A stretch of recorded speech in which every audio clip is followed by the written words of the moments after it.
Good evening, everybody. I'd like to call this workshop for Tampa City Council to order. Can we have a roll call, please? Miranda. Here. Maniscalco. Here. Kurtak. Here. Young. Here.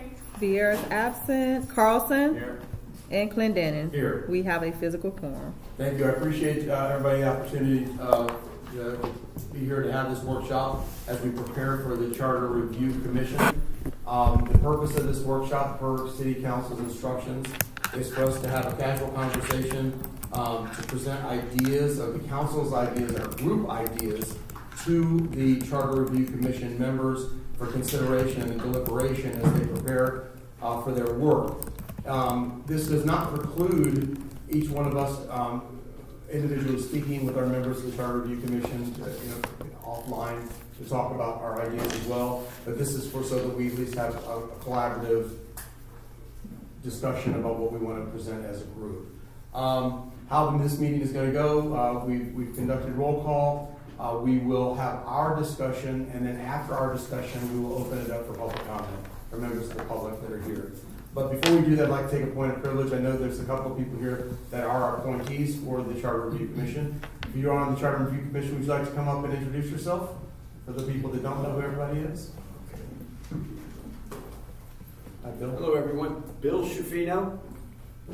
And this, by the way, you can say something about yourself too if you like. I didn't know the Not everybody knows. All right. I'm an attorney here in Tampa. Been here practicing law for close to 40 years. And in 2018, then Senate President Negron appointed me to the Constitution Revision Commission of the state of Florida. So I had a first-hand experience, and that was about a year and a half of work recommending changes to the Florida Constitution. So I very much appreciate the opportunity to serve on this commission. Thank you very much. And was president of the Florida Bar, served there for many years. So thank you. Okay. And just for the public's awareness and council, what we are not live streaming tonight, but what this will be is archived and it will be uploaded to YouTube for archival purposes. So people will be able to see this after the fact, just not live stream. Okay, very good. Next. Hello, my name is Ashley Morrow. I'm a fifth generation Tampan. Born and raised here in Tampa, obviously. Blake High School, University of Florida, telecommunications major.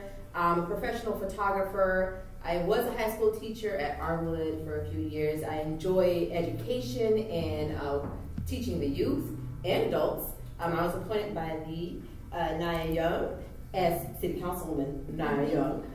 And I really enjoy reading and learning and sharing information. So thank you guys for having me. And I'm a Black Tampa historian as well. Thank you. And I can't see around the corner. Is that all we have here tonight? Okay, very good. Can I have one thing in your summary? Sure.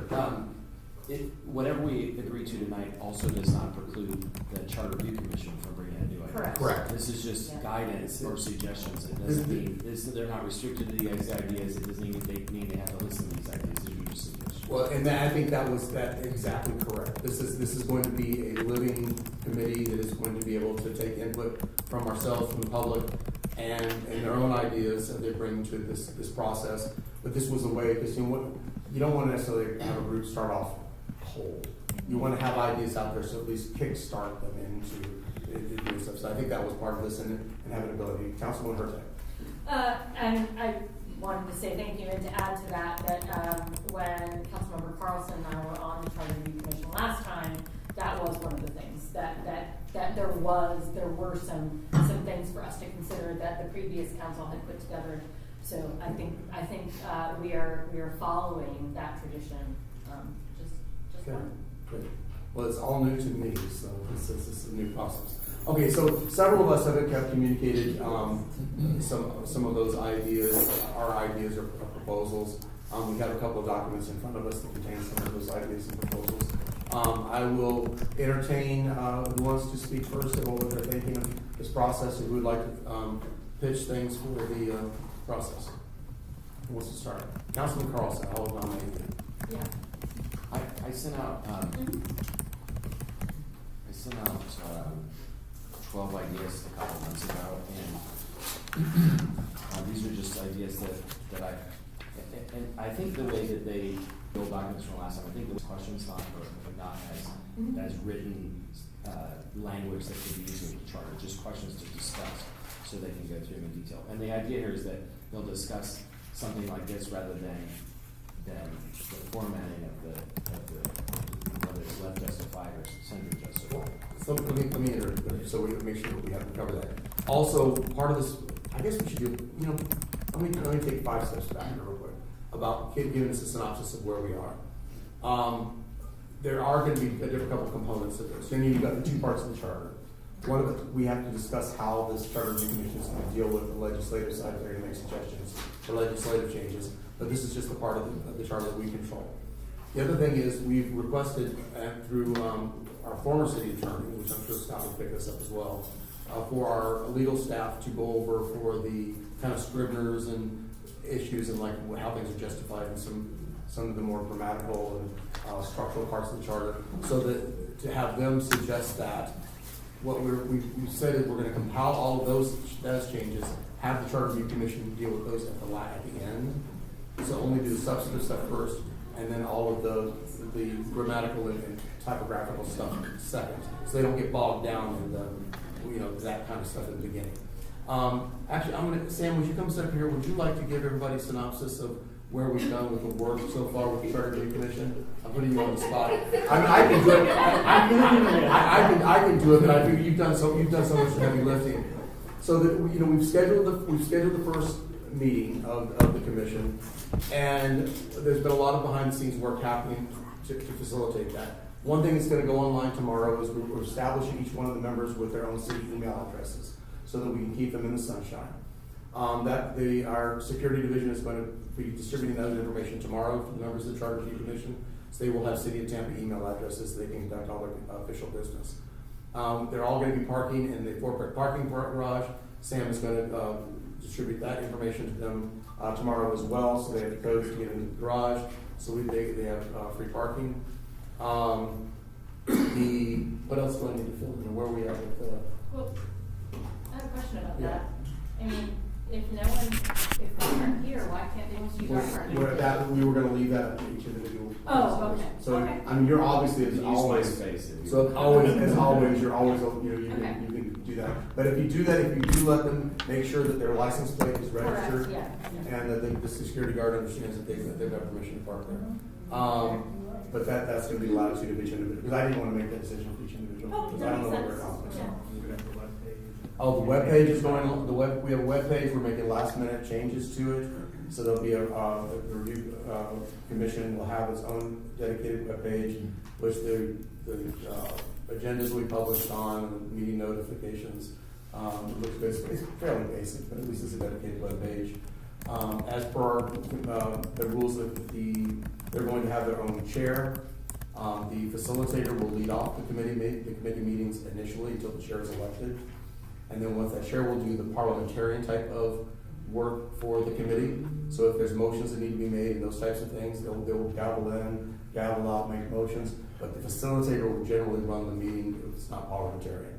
That would be the facilitator's responsibility. What else am I This is missing? the clerk. The clerk is going to be Camara. Corinthia. Corinthia, I'm sorry. Yeah. That's right. Yeah. I told you the boss. Oh, Corinthia was Yes, ours. I love working. Yeah, Yeah. yeah, seriously. And of course, we have our own attorney, we have our own facilitator. And anything else on this? I would say one more thing about the thought process. Mhm. So we're gonna discuss ideas today, and then we'll give them to them as suggestions, if any. But the Charter Review Commission will deliberate, they will, at the end, come to consensus on what the change will be. They will give it back to the city council, and then city council can say yes or no. Correct. And then if whatever we say yes to goes to the mayor, if the mayor vetoes it, then it comes back to us unless we've already had 5 votes. And then it has to go on the ballot, and so ultimately the voters decide what's approved or not. That is correct. Yeah, So if everybody follow that? The vote Process. the point is ultimately the voters decide what is Yeah. going to be approved, not Yes. us. And again, and so the commission brings back the recommendations. Council has a vote, mayor has a vote, council can override with 5, whatever comes out of that process goes to the ballot. So none of us are decision makers, the voters are the decision makers, correct? Okay. Okay. Oh, 15 minutes, during the review commission, they'll have 15 minutes for our discussion of public comment. They're all aware of that, facilitators aware of that. Our own chair, we already covered. And public comment can be submitted to the website for archival purposes. Okay, I think we're good now. Sorry, Bill, for interrupting. So, I know everybody wants to get out of here in decent time. I have 12 things. I can go through each one of them in detail, or at least I can read them. We can do a quick straw vote up or down on each one, or we can do up or down on the whole thing. What do you want to do? I think we should go read through them. I think- Yeah, I mean, You want to go up or down on each one? Or Well, I think if we're gonna have a consensus that these are things we're gonna forward as a group, it doesn't preclude you from forwarding these individually, but if these are things we're gonna have a consensus that we're gonna forward as a group, I think it should be. Should I read one and then say the discussion and then we vote, kind of straw vote up or down? I agree. And then go to two and do the same thing? Sure. I agree. So number one says, is there a better way to define the role and powers of the city attorney's office? I found this to be vague, but I'm not opposed to the question, but I found it to be very vague. Councilwoman Herzog. So, my appointee couldn't be here tonight, but we got together for 3 hours of coffee over the weekend. And this was one of the things that, my appointee is Bobby Creighton.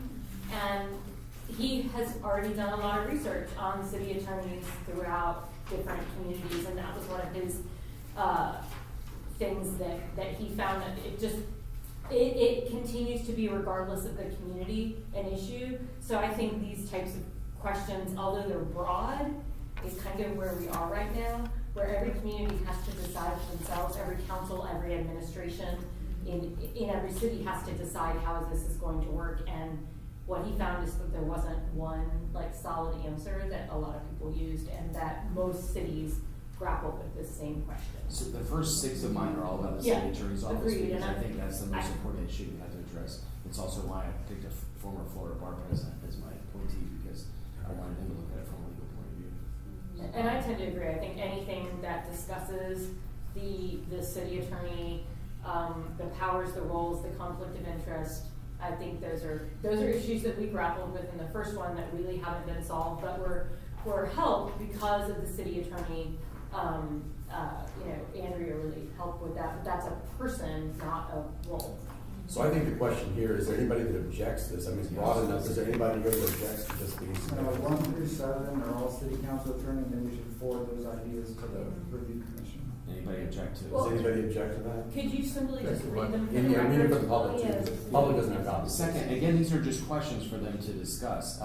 Should we clarify in the charter that the city attorney is not the judicial branch of the city, and that the city attorney simply advises their clients? It kind of says that, but there have been some decisions in the past that sounded like a Supreme Court ruling, and so this just helps them to go through the discussion about what that role is. Okay. Third is, since the charter currently defines the mayor and city council as 2 of the clients of the city attorney, should the city council have more powers over the city attorney once the city council has approved the appointment? The point is that, I think you had said in another meeting you were gonna recommend that we fire the city attorney, but the point here is that, there are a lot of ways the law, depending on who you're, not that it's ethical or unethical, it's just that you have different ways of looking at it. And so if the city council, if there's a way the city council has more input, then they would know the client. Okay. Per Florida bar rules, that's not proper English, they provide guidance on how attorneys should handle 2 clients who are in conflict. Should the city attorney follow some or all of those rules? The point is that if the mayor and city council don't agree, you remember in the last administration, Julie Mandela, city attorney, brought in Gwen Young, former Florida bar president, to try to end the dispute between the city council and the mayor's office. So there should be a formal process. The city attorney should not have to create a process. The point is there should be a process, but what should it be? And if in a typical case of an attorney's representing you and you sue somebody and that person is also a client of that attorney recuse themselves from both sides. So how do we deal with a situation like that? Yeah, I've always had a question about that, because if we ever got to a point, I think we've kind of pushed on these points a couple times, when there's really a wall between what council and the administration believes, we don't really have a recourse. Like we can't sue the administration for enforcement. We don't have that mechanism, really. We don't have the resources, I guess, We can't hire an attorney through Marty, we have to go to the city attorney. The city attorney reports to the mayor, so. Yeah. Okay. Councilwoman Herzog. I just wanted to say that we've had several new appointees come in. If we wanted to have a moment to, allow them to introduce themselves. Okay, let's finish this first 7 and then we'll do that. Okay. We have Yeah. 2 more things and we'll continue this. Oh, no, we have, So number 5 Yeah. is similar to the last one, but a little bit more detailed. Since the charter defines several clients for the city attorney, should the city attorney be prohibited from investigating one client at the order of another and follow Florida bar rules? that's So, rather specific, but yes. We know what that is. Okay. so, but there's a question about who the client is. So is the client, are you individually a client as a city council member or the city council whole? Either way, I read the charter as it says the city council as a whole. And then number 6 is, should the mayor have an attorney that represents the mayor's interests, just as the city council has an attorney? I think it's Miami that has an attorney for the mayor's office that would deal with the conflict. We have had some situations where an attorney is representing a part of the city, but also representing the city. And you all seen, I've asked to have the city attorney come in to represent the city and have the other attorney represent the department. Yeah, this seems like growing pains. The city's becoming bigger, and so our issues are becoming bigger. That seems to Yeah. be probably And we're unique in, small city we're versus unique big in city. Florida because we're trying to be proactive in addressing some of this stuff. 7, should the city council attorney be allowed to hire additional staff and outside attorneys subject to budget approval of city council? That's back to the point you made earlier, which is, if we have investigative authority, but we can't hire anybody to do the investigation, and the investigation ultimately be under the city attorney who reports to the mayor. I'm just here listening. What I'm looking at, regardless of 1 through 8 or 9, whatever they are, we're trying to change the government to not have a strong reform of government. Let's be sincere, up front, I don't hide from nothing. If all this goes to effect, the mayor be a puppet to the council in some way or another. And I tell you directly to all of you, I ain't afraid to say what I think.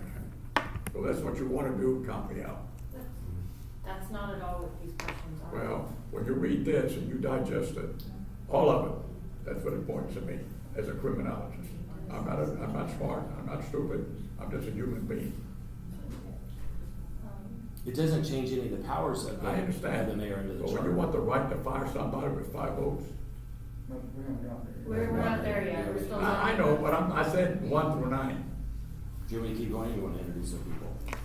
Yeah, this Six or is- seven. this is- So 7, I did 7, I think. 8 is, should there be a charter provision to set salaries for city council and the mayor so that city council members and mayors in the future will not need to calculate and approve their own salaries? If we, in a straw poll, say yes to this, don't we have a workshop item coming up, so we can Yeah, discuss it, just in pull it off? January, I'll make a motion to but take it off. doesn't mean that we could, that if, I mean, I agree with you, but I know that we've kicked this can down the road so many times that, This has got to be dealt with before the next one. yeah, so I think that whoever decides it, I think even if we decide it as a council, the charter, it doesn't hurt for them to talk about it. They may decide that it's a council decision, Yeah. but I still would like to give an opinion. Number 9 is similar to U.S. constitutional provisions. The president, should a mayor be limited to 2 4-year terms? This is something we addressed in 2016. And we also tried to address it when I was on council, and there was political opposition both times. But we did pass, a few years ago, we passed term limits for council. Yeah. I mean, it's very few mayors have served more than 2 terms. It's like Greco and Hickson. I mean, in the last 100 years, and maybe one more before, in the 30s, but it's very difficult. I don't know.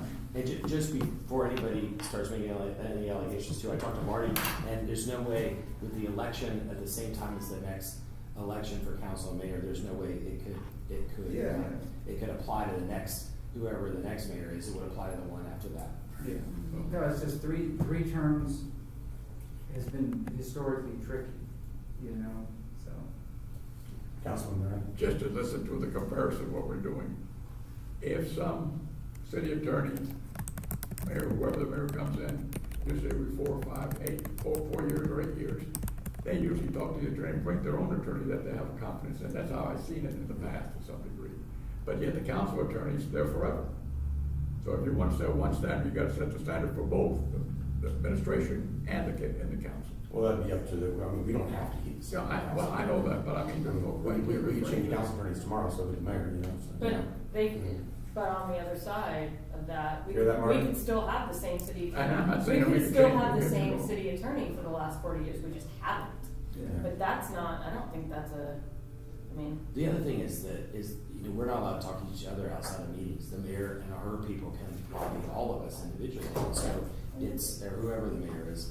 So they still have a lot of power. Number 10, this is a lot more complicated one, but since the mayor and her role as mayor does not have a voting conflict, how should the mayor handle and disclose conflicts of interest? I've spent a lot of time talking to ethics attorneys.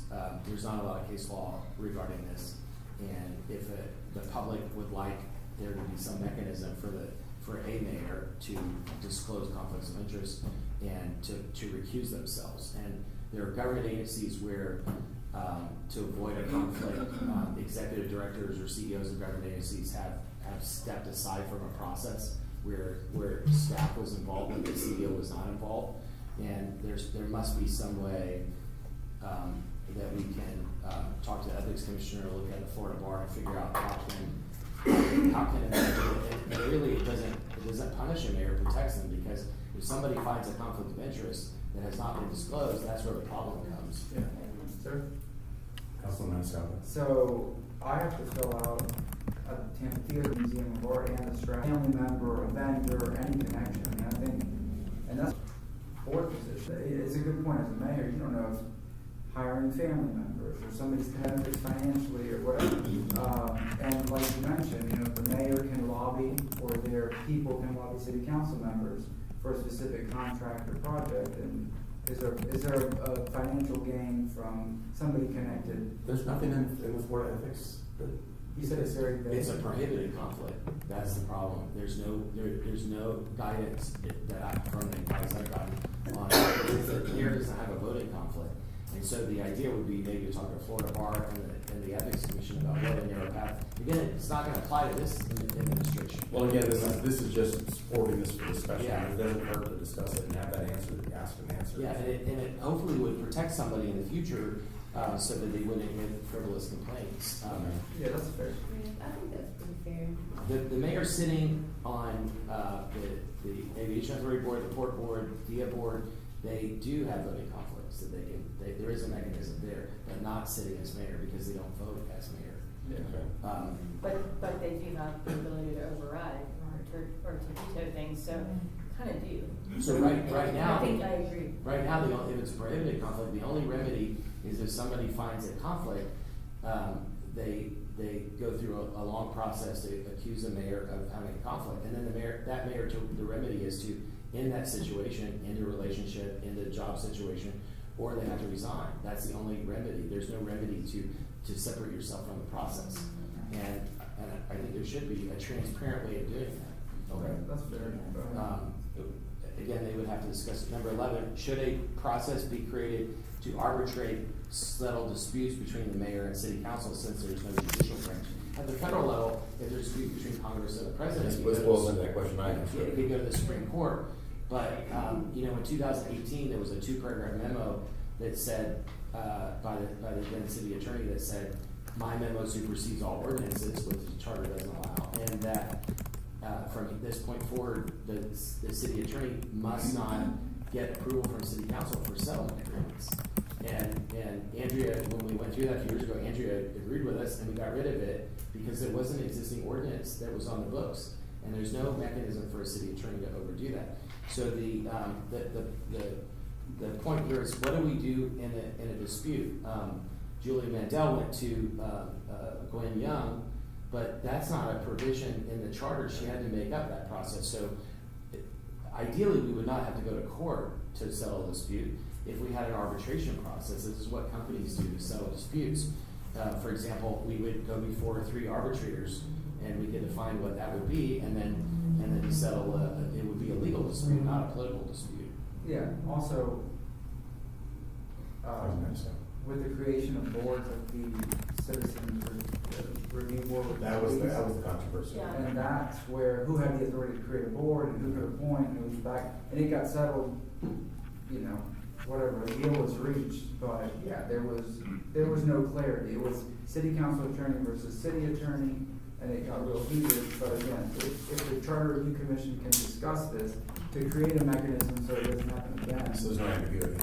Exactly, so it's clear, you go to a mediator, you go to something else, so another individual can clarify, so that's fine. And at 12, the last one is, should city council have the power to fire department heads, if so, under what conditions? I think if we do that, it should be limited to egregious things, but if we've had many situations. Department heads or head? Heads. Head. Right, so not the chief, but below the chief? I mean, we can define it however we want. Because there's other, on the next page, on item 1, is the ability to remove a director level staff or above. Yeah, so the same thing. And it Well, would, department head and director are different. Yeah. Yeah, I would so say you're talking about director. level below. I would be in support of director because they come to us for the approval, It's a right? political, Yeah. it's a political Yeah. position.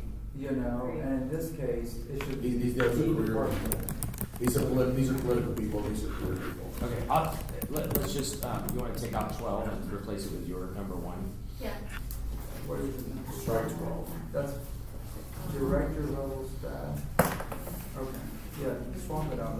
Well, and what I actually like about, the question is should, so I actually prefer the question So- format. Should city council have the power to remove a director level staff or above with 5 or more, and then just leave it at that? That's fair. And if so, So insert should. Yeah. and if so, If under so- what conditions? Because again, like I want I like the idea of a question and have it be very broad, because I want our commission to debate that. Yeah, that's fair. And they're gonna get public input too, so. Correct, yeah. You want me to go through yours or you gonna do? I mean, we can go through them if you want. So the number 2 is, by the way, all but 2 of these were things that had been introduced to council months ago, by the way, during our regular meetings. Number 2 would be, I guess we do the same thing, which should remove language that limits the use of investigative powers to only legislative matters. Can you clarify that? How far do you want it to reach? Well, I mean, it's the charter, so right now we only have the investigative powers for legislative matters, but if it was something that was non-legislative, that was, Like what? it could be scandalous personnel, it could be anything. I mean, So- should council have the ability to investigate as they see fit? So if a private citizen complains about a code enforcement officer saying, I was harassed, I was whatever, could we investigate that? Or I was mistreated when I went to the water department and the supervisor there, and how far does it reach? Well, like I said, again, right now, in the charter, you only have the power to investigate on legislative matters, period. It doesn't go beyond that, so you do not have that power. Whether you exercise that power is up to council. Well, let the board discuss the commission discuss how broad they want to take it. I don't know, I would give it to them. Can be something for them to discuss. Yeah. I think we should remove the limit. The question is Where you how draw should the it line. be defined? And I agree with I think where Guido's leading, that it shouldn't involve a charter investigation. Yeah, Individual exactly. investigations. So would that be something that the charter commission can decide? Yeah. Well, and I think the question comes to be more, I think more financial than anything. I don't think it's an HR thing, I think it's a finance. Could be. Should they remove the language that limits the use of investigative powers only in legislative matters, Okay. and to what limits? Okay. That's fair.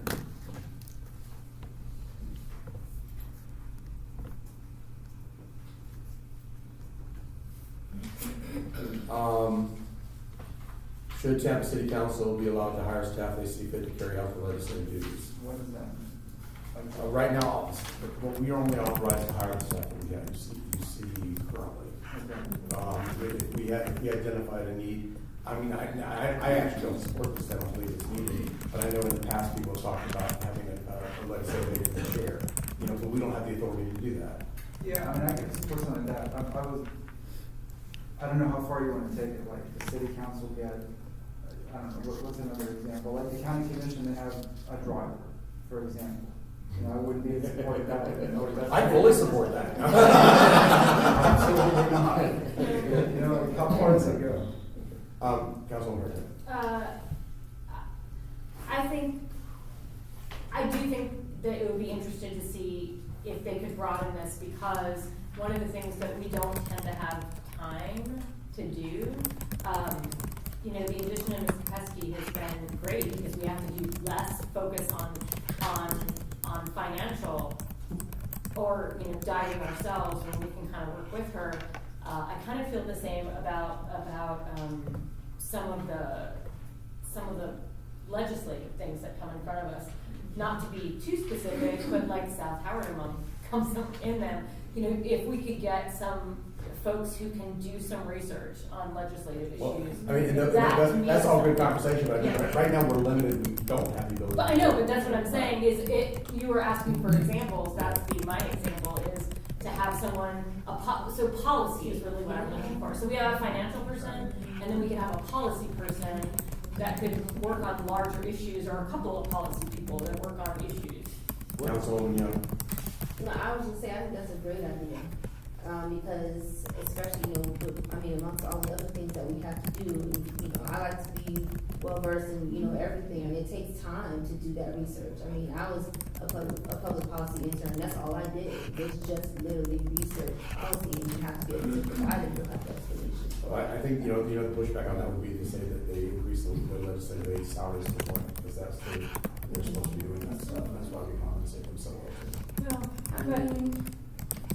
I'm just saying, that's your pushback you're gonna It get. is true, but also, I mean, in this day and age, our aides have to be everywhere we are. Yes. Like, you can't take a You're not meeting. saying, You can't take a meeting on your own Yeah. anymore. It's just the society that we're in. So I think that things have changed. yeah. And then, I mean, Councilman Randy, anything to add? Just thinking how much you're gonna spend, that's all. Councilman Carlson? Yeah, I think we ought to limit it to, we ought to ask them to limit it to certain positions instead of open it. Sure. yeah. And for sure, we would have to we'd have to work with the mayor's office on the budget, but, Isn't that council envisioning this? If the charter allows us to hire staff, it's still staff, council has to, by a majority vote, Approve what's done. approve what staff is hired. So it's not like it's not like we're authorizing each individual to hire whoever they want to hire. Council still has to come back and approve additional staff. but a robust discussion by the committee would, with our input, would let it, I think we at least need a chairs aide that would go with whoever the chair is, because, everybody that does that is stressed out, maxed out all the time, except Sam. But, it's a lot of work to do both jobs, and it's a lot of hours. You know, there is a difference though. It's not lost on me, the difference in being a citywide council person Oh, yeah. versus a single member district council person. I could see where a single member council person's legislative aid would be stressed out to the max. Like for you, especially District 4. I mean, District 4 would be almost an impossible task to be able to have your legislative aid do both duties, because you guys are buried in constituency services, where the citywide people are not as, it's not as intense. Oh. The other thing would be, Yeah. the other thing would be to have like a I don't know, triage. you ever seen District 4?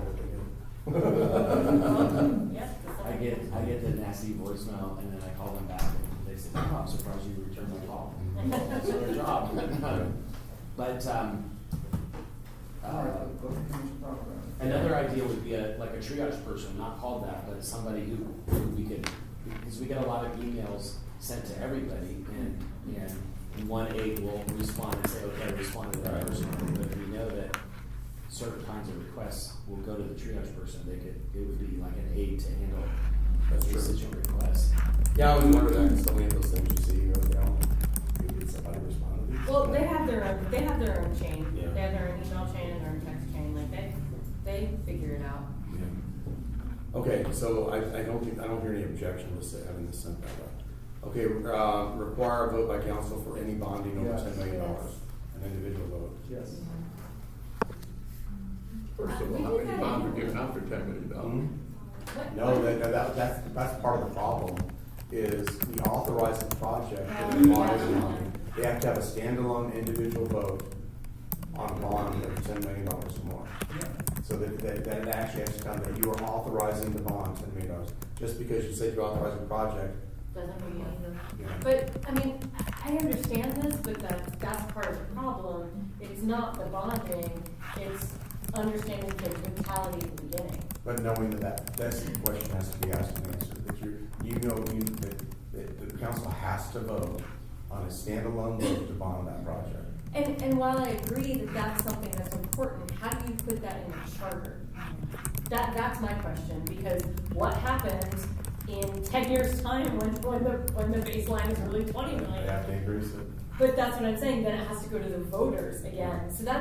So I think I don't disagree with you in terms of like why you wanna do this, but I think the overarching question is larger of when we look at projects.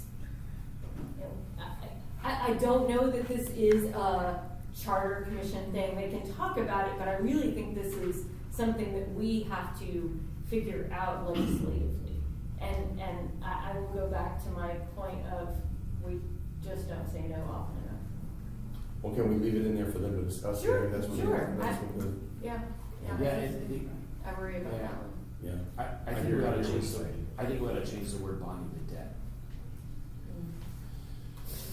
Because there are other sources of debt that you could find. What debt does government have that's not bond? Credit line, other kinds of things, so short-term debt, and I. Isn't that bonded? I don't know how long you can extend it, but,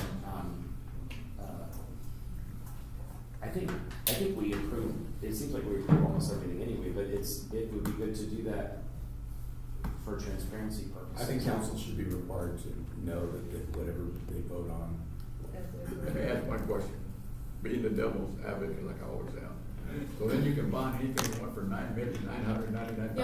Yeah, I was gonna say that too.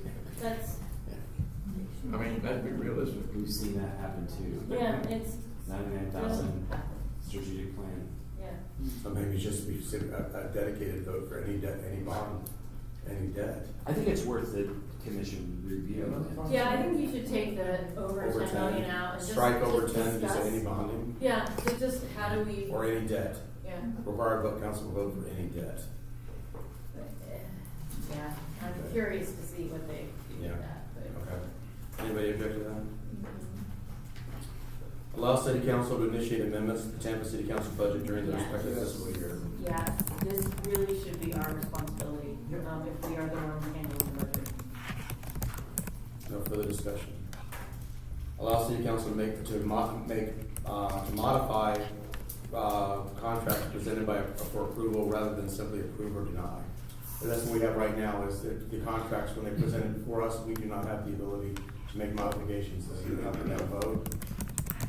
Councilwoman Hurtak. So my concern about this is that generally it's not because they don't want to, but because they've already been through the process. Maybe it's a bid contract, Right. and so I don't know that this is actually feasible.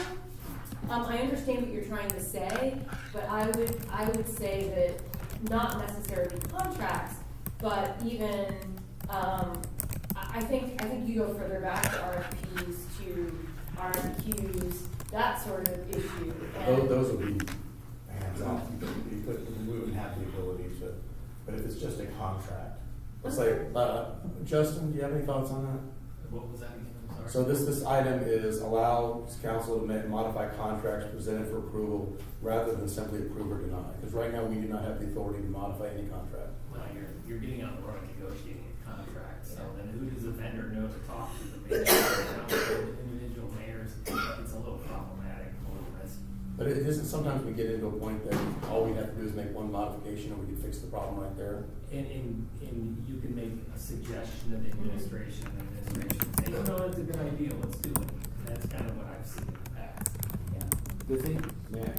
The thing this would do is force administrations to have a conversation earlier. What happens is we get presented contracts at the last minute, and you have to approve it right now, there's no way to delay it, because everything is on the line. I think this came out of something like that. Yeah. And if there was the time to be able to go back and negotiate, then we could reject it or delay it, but we're always told, you gotta approve it right now, right now, right now. And so if we had to approve it now, we'll say, okay. And this just gives us the we'll ability, doesn't mean it goes. And also, we're just asking that, we're asking that maybe discuss it. No, we don't. It's up or down. Like- Well, but we do have the ability, because we can say, we'll deny it if you don't change this. And then suddenly you have a bargaining position. No, because then you're told during the meeting by an attorney. Then you can just say no, but that's the problem, council just hasn't done that. So it's only a threat if you acquiesce to it, and that's an issue. Is this worthy of sending it to the commission to discuss? This one I think is just a little, The only reason it's in it is maybe they'll come up with a better idea. I don't actually agree. but- Back to Charlie's argument, I think this does encroach on Yeah. I don't believe in strong mayor, but the Well, equal powers. so should we- I think it goes into the powers of the mayor. Do we want to delete it? We can delete it.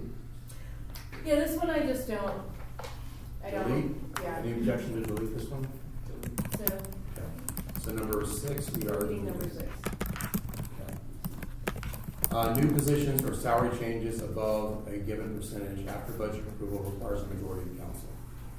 This is outside of city council salary, this is department. Yeah, head yeah, this is hires. department, Okay. and Yeah, this- that's fine. This goes to the issue of how, this seems to be like the one budget line that it's incredibly difficult to control between budgets. Yeah, because we've seen the increase in salaries And in the we last have, decade. yeah, and we have no real control over it until after it happens, and then you're taking someone's. And then it's the argument of, oh, we're not gonna get C-suite level, blah, blah, blah, they're gonna go somewhere else, yada, yada, yada, So what I'm hearing is this is worthy of forwarding this. Yeah. Sure. Did you all But see? it's also just, honestly, save this one for the conversation that, that we're gonna have about 2027 budget, which I'm planning to bring to council. I think I already had Kelly put out a motion. Yeah, I was just, So I'm planning on having a conversation about 2027 budget. We didn't bring up for new people, either did we, when we started all this? Nope, but well, now we only have 3 more left. Let's finish. Okay, But may I just- I just looked over there and go, oh, damn, we went over that room. Just on this one, we can talk about this issue when Councilmember Hurtak sets up that discussion, but if you notice the other day, we're presented with, we had 27, I don't know which category this was, but like 27 million more in revenues for a topic, and then we had only 24 million in additional expenses, so we have 3 million left over. And the question I asked was, who authorized spending the 24 million? That was new money, who authorized spending that? And that's a much bigger issue. Like how, and then you add up all those departments, it's like a couple $100 million that was authorized, and we're being presented with the crumbs saying, well, we got $3 million left over if you want to spend that. Well, how did that 27? And then the answer is, well, you guys approved it. Yes, but nobody told us that it was new money, and then we were pulling out of new money, and the public, most importantly, the public could have had the right to give it. Well, and that boils down, this goes right back, I mean, it's the same kind of conversation, Communication. the debt, as that even though it's technically communicated, it's really not clearly communicated, that's the Correct. problem.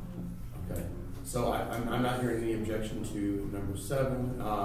Number 8 is redundant with the other list, it's just its constitutional language, I'm taking out the US Constitution.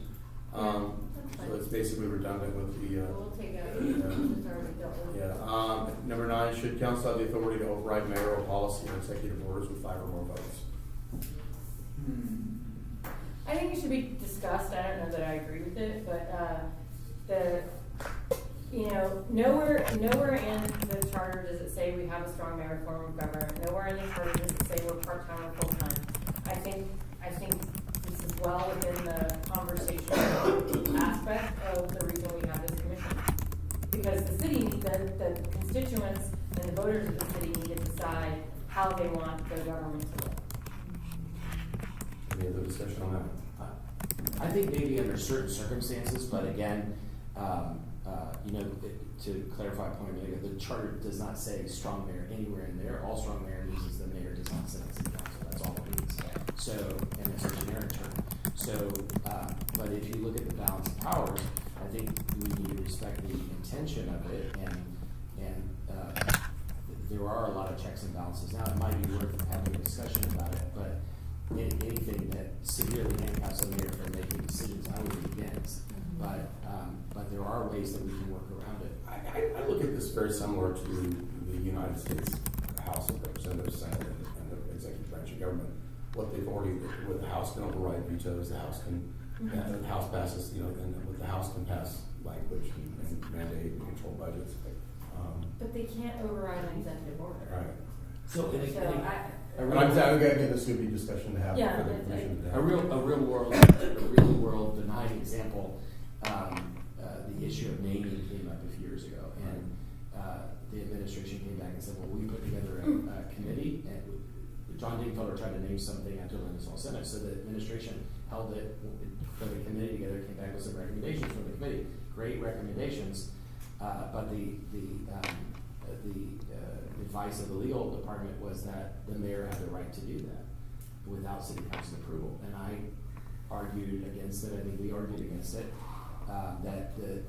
There's nothing in the charter that says the mayor has the right to name buildings, and I went back and forth The with mayor can't override an ordinance with an executive order. No. So we went back and forth, and ultimately, what we decided the compromise that we worked out with Andrea was that we would codify the mayor's executive order with an ordinance. Okay. Now, they slipped in some language changes at the last minute that they didn't disclose, and that substantively changed it. But anyway, it was a way of working out a compromise, which is what democracy should do. Right. But yeah, but just to be clear, yeah, an executive order doesn't override an ordinance. But if Ordinance is a- but then by what you said, if there's an executive order and then we created an ordinance, that would supersede it, right? The ordinance would supersede an executive order. yeah, but that's up for us. Yeah. That's an extra level and an extra layer. Well, it and also extra codifies and gunks up your ordinances. If we end up creating that tit for tat thing, Yeah, I mean, you end up creating a gunked up ordinance, policies. You don't necessarily want to go down that line either. Okay, well, so anybody else have other ideas that weren't codified here? Councilwoman Herzog. One of the things that was brought up when we had when I had my discussion with Mr. Creighton was representation. The concern of population per council person. Like basically, the idea is 7 enough? Should we expand? Should it be single member? Should we continue to have citywide seats? But just representation overall, because now we're over 400,000. That's a lot of people for each person to have 100,000. And My concern with is the same but different. District, as far as demographic representation, we've traditionally had a black seat. Because District 5, as the gentrification has been hard, it's already a minority, yeah, it's no longer a majority minority. correct. So we've lost the majority, and I think that trend is going to continue. And the only way to kind of ensure that we have, and I don't know if it's legal, is it legal in Florida now to even discuss race when it comes to districts? I don't know. Yeah. But I think value-wise, I think I value that, and I think if we went to 9, we could probably ensure that we have minority representation on council. So then that's, but the whole point was I didn't want to say that the idea is to discuss representation and the possibility of less population per council person. So I want to keep it very broad. But I think that is something, I know that the county's discussing it right now. Yeah. I mean, I'm not looking to do, what's the city that has like 40 council people? Los Angeles. God, I don't know how they do that. Louisville. No, there's a smaller one. Is there, that has- LA has a big one. Charlotte. Yeah, Louisville has like 36 for Louisville. Just Can sitting you here, imagine? just here listening to the population increase and so forth, you can remedy that, and I don't know how legal is it possible, that of having 4 and 3, have all 7 districts. Well, but No part. yeah, but that's part of the question of like, so That's what you do want we to do that? And I don't support that. I don't I'm either, saying but I think it I should be that's the way discussed. it's- Yeah, wouldn't that do the same thing then? Creating 7 districts would be the same as adding 2 more and having 3, because you would have smaller districts that would be. Yeah, You but then you could, lose, but- then you lose sight of those people that are, the whole picture. Yeah. I don't like what the county's doing right now. Yeah, I really love being able to be somebody who sees the whole picture. It's nice to have that balance. I think Yeah. whoever invented that was something to do with. I'm just- So there's two things to consider there with Charlotte. Now we're planning for this. Y'all know we're working on renovation plans.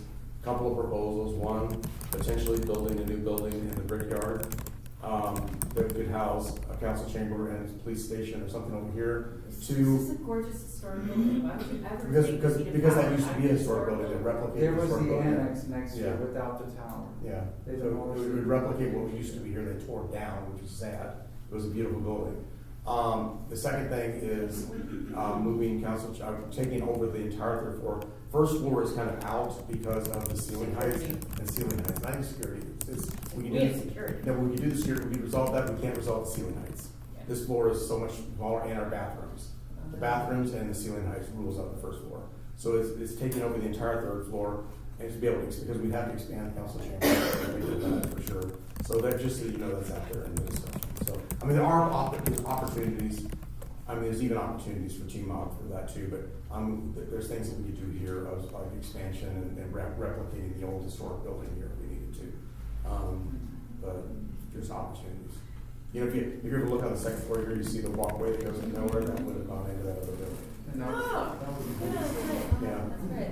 Yeah, so it was actually a pretty building. As long as the building is brutalist and matches the building. Yes. Yeah. May God strike you, may God strike you down right in your chair right now. Love that brutal smelling. Oh. Love it. Oh, Ah. okay, Councilman Herzog. So, we're capturing the expansion. Yes. Did you capture that, Sam? Yeah, no, I mean, that's certainly. I know, we have an agreement with, Got it. we have an agreement with the clerk's office. Yes, and something that was brought up, and again, I would really appreciate Mr. Craig for this because I did not go this far back, but he's gone back several administrations, and the difference between a maybe setting a, right now we have a chief of staff, but there used to be a chief administrative officer. I know that sort of goes toward mayor choosing staff for themselves, but the point being that there is someone and that they have responsibilities and requirements very similar to a department head. Just knowing that you have that, I don't know how I. Isn't that what he does? Because he's kind of like. Well, but apparently it goes back and forth, and the responsibilities change, the requirements for the role changes. Right now, you could just choose someone off the street who has no actual background in any of those issues. It seems like he's covering two roles right now, John. Yeah, but that's what that's why he brought it up, because as the city grows and as we get larger and have to deal with so many different things. So just the idea of a chief administrative officer to deal with the personnel and the everyday. I'm sure he would appreciate that. Well, I mean, again, no, I think he has his own, he's got portfolios. well, On top of his. that's the whole point, and I know that sort of goes toward what how the executive here, how the mayor chooses to organize their staff, but I think it actually goes further, because he kind of had to, we really talked about this a bit, because I was like, oh, that kind of goes into what a mayor chooses in terms of their structure, but knowing going in that you have a structure, like we know we have department heads, but who's really over those different people, because the mayor is really the one that kind of oversees all those main directors. But anyway, so chief administrative officer, that's a possibility. Interim appointments. We have an issue for interim directors, but not for interim department heads. We have at least one that I know of that's been an interim department head for, I think, going on 3 years now. yeah. Is that within our purview then? Is that? No, but, I mean, but the point being, yeah, how long can you have it? We changed the charter twice to address this for the directors. Yeah, for the directors, but not for not, I mean, The how charter long can you commission be has- allowed to have an interim? We already answered, I mean, we already talked about the powers, so. I think as you get further down into the hierarchy, you're kind of like stomping on. Okay, yeah, no, I mean, I'm just bringing these up and so. I mean, they discussed it, but it's just. And everything else I think we've covered in other people's, but. Yeah. So those were Okay. some of the things. I appreciate the questions that you all brought forward. Councilman Escapo, do you have anything else? Just a quick one, you know, we move money out of the budget, for example, was tripling the paving budget, right? but then it gets approved, and is that money spent within a certain period of time? We've increased the budget, but, well, we're looking at the 5-year plan, but whatever. Whereas our constituents are asking us, you control the budget, you have these hearings, you move money around, when is the money going to be spent? And we see projects that are prioritized per the mayor, per the administration, and then things the city council wants is hit or miss, right? So, and I'm gonna use the paving as an example. One of the biggest complaints we get is the quality of our roads.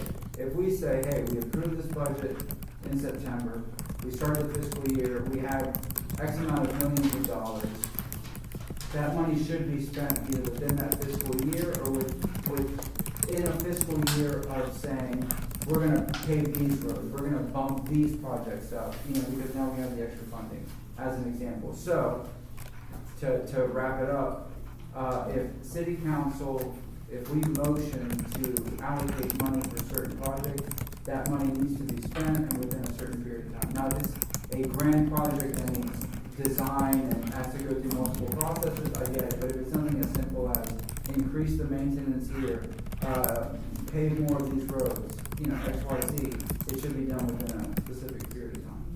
So, before you speak, can I ask you a question so you can incorporate it into what you respond to? Would that be covered if, because I know we said, okay, I'm gonna allocate $15 million to paving.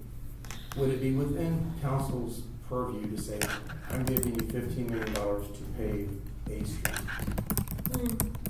Specific streets. Can we dictate the project and make do that? I mean, Councilman Rand, you got the most experience. I'm not saying you can't, I don't know, but if you do that, there's so many streets, we don't have enough pavers to pave all the streets at one time. Right. You only got, 2 pavers? The 2 papers and Yeah, contracts, sure. and then the contracts. Yeah, we just bought up the big ones. And yesterday I went to see Rita, the seamstress. And when I went down the road and I turned left, I thought my car was gonna fall apart. Yeah. But, I was driving down the van. I went a little bit, there's a lot of roads that need attention. They are trying to get done. I see some progress in West Tampa, I see some progress in South Tampa, I see progress, I don't go all over the city. But if you want to see a road that's bad, and I told them they didn't like it, when they paved 7th Avenue with bricks.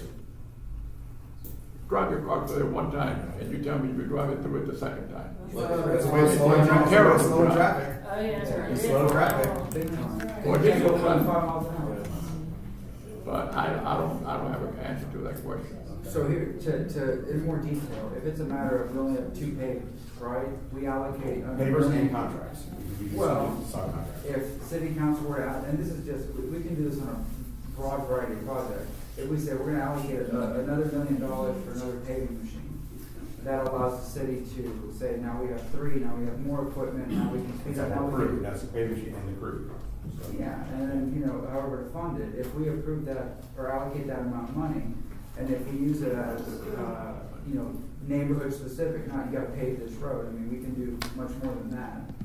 I think we should, once we approve that funding and allocate it, that money needs to be spent on that within a certain time. Yeah, I think that, I just don't know how to capture that in law, because this almost seems like mobility should come to us and say, pitch us a project and we fund that project. Instead of saying, lots of money, they should come to us and say, we want to fund in fiscal year at 27, we want to accomplish this, and this is how much it's gonna cost. And that's fine. They bring us their projects and say, this is the list that we have over the next 10 years. Council, we need $5 million for this, we need this, and then we allocate that money, but that project needs to be done within that timeframe. Did you raise your hand? Yeah. I don't know who was first. No, you can do it. Go ahead. The two real world examples are Fire Station 21. There you go. And well, that's Tampa Union Station. There you go. So Tampa Union Station, as CRA, we allocated the money like 5 years ago. The city, the administration refused to even, they gave us a kind of a bogus update in the paper this Thursday, we were talking about it, but they're making every excuse they can because it's not something they want to do. And the building is not safe. It has termites in it, and it probably has mold. It has leaks in it, and they haven't even taken. But it's never about City Hall. Yeah,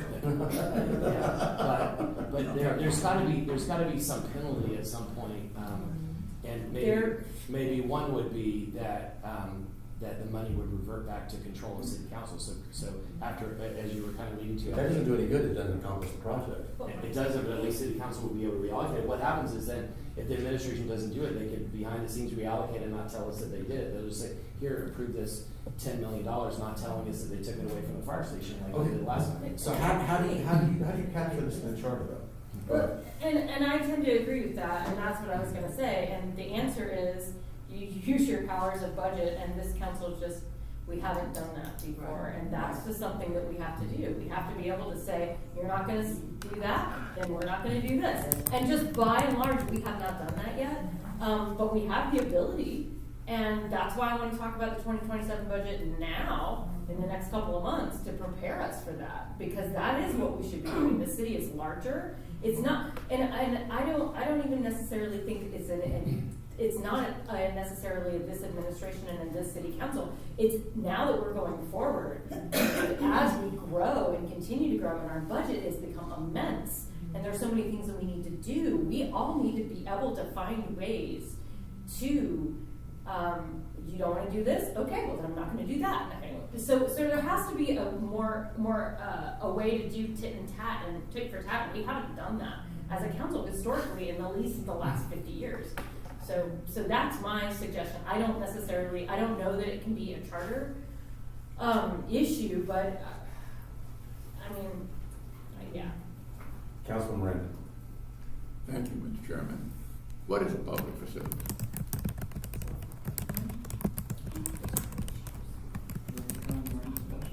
However, what's happening when you see this road, Kennedy Boulevard South, that $3 million a year that been given away, not by this administration, not by the previous administration, but other way before, for 30 years. It ends next year or the year after. Mm-hmm. Yeah. Maybe it ends. Whoever's here is gonna have to continue to say yay or nay.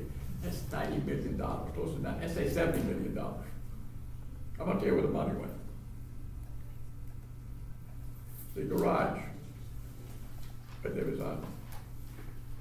Yes. I was involved in that under the Brewer administration when he was busy. He said, handle it how you can. And I met with the people from Templeton. And I told them, you wanted, I called them, we owe 13.8 million. I told them I'd sell it to you for 13.8 right now. However, there's one caveat. After 6 months, you can't collect rent. You gotta have your patients, have the visitors come in. They turn it down, it was saved. The next administration sold it. That was the only garage that was making money. But they didn't sell it without council approval, right? Pardon me? They sold with council approval. I don't believe council approved it. Really? I don't believe. So now you have other things. You have $850 million that you gotta give away. Yeah. And that should be your money. But you're gonna have another thing coming to us, another animal, that I'm sure this council is gonna vote, and I feel positive it's gonna pass. But one vote will never vote for it. And that's gonna be another animal. And they're gonna want CRA money, 6 or 7 cents sales tax. They're gonna want everything. They want the land for free, they're gonna get it for free from the state. And that's how they're doing it. So, all this is fine, but if you do it, then you're giving it away somewhere else. Your city will never, ever be what you think you want it to be. Councilman Mascott. Yeah, we're obviously needed to pass the budget, and as Councilman Riddick mentioned, we haven't been there where it's, you want to do this, and you're not going to do this kind of thing, but I've been here long enough to see the priorities of Hannah, of Julian Lane, meeting deadlines. Julian Lane was for Mother's Day weekend, and Mother's Day weekend we were there, and that was $6 million project. But you talk about Union Station, which is historical, it's significant, it needs a lot of work. That's the longer we wait, the more expensive it is, and the more it deteriorates, right? Fire stations, things of major priority in the city, and I'm sorry, Councilman Vieira isn't here because he's been the champion on that, but it's, we deal with public comment. Not that the mayor doesn't. The mayor, whoever the mayor is out in the public. We have public comment. We are, I think, one of the most accessible. We get a lot of complaints. We get the emails. We get the phone calls. Everybody does. But people expect us to get things done. We can't do everything, but if we, if Councilman Carlson says years ago, I'm going to make Union Station my priority, and he's tried to, and now it's coming to fruition. Why does that have to happen that way? But a $36 million park got built just like that, right?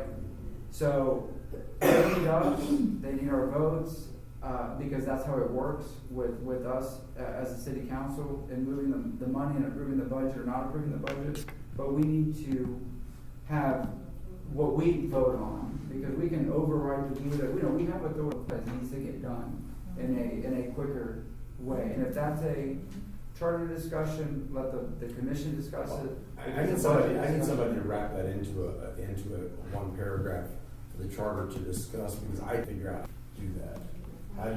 How do you capture that sentiment which is expressed here and forward it to a suggestion to the charter review commission to discuss? I don't know what that looks That like. when city council allocates a certain amount of money for a specific project, that project needs to be prioritized within, if you want to do a 12-month time frame, Then we only do fiscal year. a year. Because again, these major projects, when they want to get done, they get done within a specific time period. Okay, so they can have that discussion and see if it fits in the charter. Yeah, exactly. They can figure I'm okay with that. I do want to, one thing that you said, I want to make this nothing discussing today, but it does have to do with public here talking about it. We talk about the growth of the budget and how huge our budget's getting, but the problem is people say that a lot because they think, oh, you've got all this budget, you must have all this money. The needs of the city have grown exponentially as well, and the lack and the cost, and also the lack of investment over the years, we're trying to catch up. So even though our budget seems to be just grown to an extraordinary level, it's not like we have a whole bunch of money to spend. So, Councilman Carlson. If you talk to the former mayors, most of them, we've dealt with most of them, but most of them said that they would pick up the phone and call city council members and that their door was open. And the one that's talking about this the most is Dick Greco. And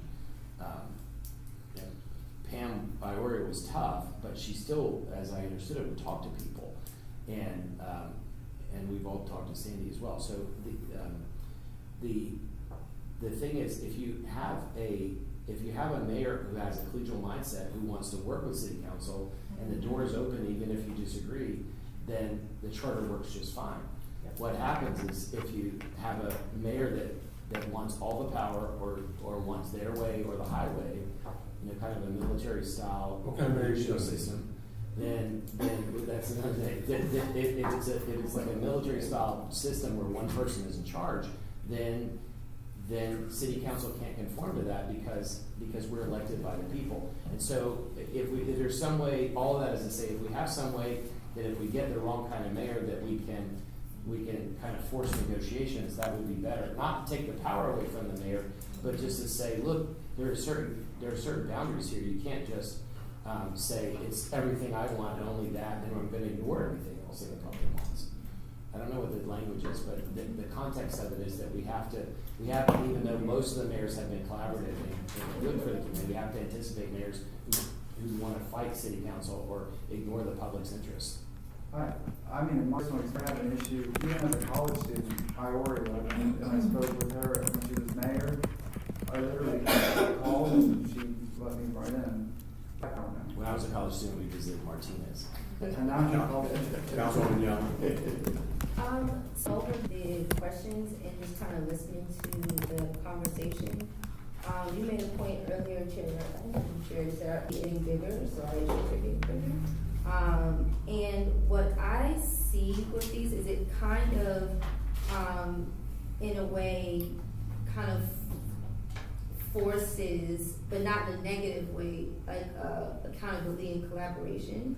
That's what he was trying to do. Yeah, which is not a bad thing, because I think we're not all going to agree on everything, but these questions and just kind of how we're having the discussion, it allows for, to have a charter to where we are collaborating together to get things done versus it being one or the other. Now, again, there are I think there are some things that it just needs to be one, because then you kind of muddy the waters, but what I see is an opportunity to, like, we have no choice but to be collaborative and no choice but to be accountable, not only to each other, but to our constituents. So I'm just kind of listening and looking over the questions. And I mean, the only thing constant is change, and change is always going to happen. And we have to adjust. It's interesting, there's 7 of us, we all have visual experiences, like, and I have generally, I would say I have a collaborative relationship with, but now, I've had exceptions. I've had some very robust conversations and have not walked out happy a few times, more than a few times, but generally I would say on a normal business day, I have a very collaborative relationship with the administration. And the department heads, I get my fair share of blows, and I get my fair share of wins too. But I think we all have a Charter Golf Course somewhere, and all wins. Pardon me? You always get what you want. I've heard enough. I know there's no place to tie up a horse out front. So. I may go back and take Okay. I'm starting working the line where everybody else does. Yeah, Councilwoman Young. You have anything you want to add to the conversation? I was done. You're done? Okay. Councilman Miranda? Okay. That being said, is there anything else that people want to enter in this conversation to be forwarded to the commission? Going once. Going twice. I just want to say that the commission themselves can also choose to talk about whatever they want. So No, just before you us an hour. No, we preface that. Yeah, I know, but I just want to reiterate. We set that tone right in the beginning. This is not restricted. This was just a way for us to kick off the conversations. Okay, so Councilman Mesco? No, I just wanted to. Yeah, so for so before y'all came in, we introduced a couple of members of the commission. For those that did not have an opportunity to introduce themselves, would you come to the front, please? That are on the Charter Review Commission? Mr. Benson. And alternates as well? Yeah, I'm all up. Joe, you may not have heard, this is not being broadcast live, but this will be archived and put on Yeah, YouTube. so you So you can stand over here so you can stand behind Councilwoman Young and talk. come over here so people Yeah, can so see you then- on camera. Yeah, so stand behind around Councilwoman Young, right about there. When you can And- see yourself, you're good. Introduce your name, your role on the Charter Review Commission, and a little bit about yourself. Okay, good evening, Allison Hewitt, third generation resident of East Tampa. I am an alternate. Thank you for that privilege. I am a governmental and nonprofit consultant specializing in creating nonprofits that are economic development impacts to our community. I'm very active in East Tampa, grew up on MLK or Buffalo Avenue, and very excited to be a part of these discussions. Thank you, Allison. Stephen? I'm Stephen Benson. I'm an appointee of Councilman Maniscalco. Thank you, Councilman. Also a third generation Tampa native. I'm an urban planner by profession, and I've worked in both state and local government, including at the city of Tampa until just a couple of years ago. And I've been looking forward to contributing along with the rest of the commission. Thank you. Anybody else back there? So for those of you who are listening to this at a later date, just know this was a public workshop for City Council, and we have the public present as well. The members of the Charter Review Commission were not asked to be here, but they were welcome to be here if they wanted to, and this council wanted to give them an opportunity, those that were present in the room, to introduce themselves, but it's not a reflection of people that did not come, because this really wasn't for them. They will be busy for the rest of the year, doing 2 meetings a month, so we've tasked them with quite a large task. Okay, so now we have moved on to the last part of this meeting, public comment. If you are here, just everybody but Stephanie Pointer. Everybody but Stephanie Pointer is welcome to come to the front. And I think what we just did with these, stand back here so that you're captured on camera for the archive purpose. Start with your name, please, and you have 3 minutes. 3 minutes, I'm timing you. Yeah, I know you are. Okay, Stephanie Pointer. The first was 2.02, qualification to run for city office. Mean that they have to be a resident for a year before taking office. It needs to be before they run for office, before they file. I mean, we've had so many people run for council who don't even live in the city, and we've got somebody now who's talking about running for mayor who does not live in the city. Let's see, I think having a general aid is a great idea. I have called other city councils or emailed other city councils and had instantaneous responses from their lead person. I don't know what you would call them. In different cities, they have different things. CRA staff should not be reporting to the mayor. They should be reporting to city council, just like all your legislative aides do. If they are supposed to follow your directions, then they should be reporting to you. I don't know why you can do it for legislative aides, but not for CRA if you guys are the CRA board. And as Florida law allows, I don't know if this is the right place for it, billing, invoicing, and other charges for city services should cover our cost.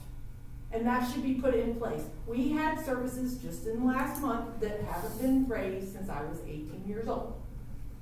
And that was a mayoral decision, and another mayoral decision, and another mayoral decision. We cannot continue to run the city in a deficit. So those are my recommendations. Thank you. Wow, a minute and 30 seconds. Don't worry, she'll ask her for a minute, 0.5 tomorrow. Yeah, we're not adding that to it. Anybody else from the public who wishes to speak to these issues? That's it? Yeah, come on. Start with your name, please. I'm speaking as Ashley Morrow. I do support the deadline conversation. I feel like I keep hearing the word slow roll. And if a deadline is not met, I feel like if we start talking about some type of consequences, maybe 10% is taken off of your bill, or taken off the amount, then maybe that'll light a fire. Whatever's gonna light the fire, I feel like that's what should start. That's what should start the ball rolling. That's gonna start the ball rolling with getting some things done in our communities. So, yeah. Thank you. Anybody else from the public wish to speak? Okay, so if it's not done, we'll take 10% off the mayor's pay. That is not what she said. As we Start with your name, please. Allison Hewitt. As we had recently, the charter, we had to have a special election.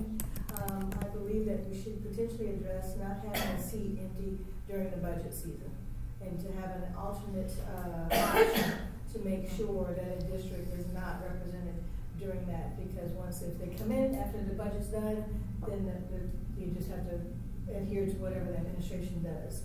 And so there should be, just like there is